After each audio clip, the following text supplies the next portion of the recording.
Yeah. Okay. Exactly. I don't know much about it, so. Would I buy storage units here in California? No. Unless it is an absolute bargain, I don't want anything to do with California. I really want to move. I really like Dallas. If there's anyone else out there who is interested in moving out of California, you can't stand it here. You know, freaking Newsom is driving you insane. I don't care what your political views are. I really don't give a shit. But I'll buy your house. Because I'm not a political person.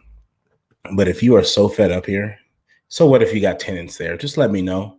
I will buy the house and allow you to get out of this state that you just hate to be in for so much. That you just hate being in so much. You know what I mean? Like, let me provide that solution and that relief to you and your family so that you guys can just get paid in less than 30 days and just leave the state of California.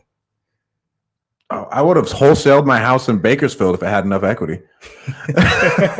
I would have sold it off to a cash buyer.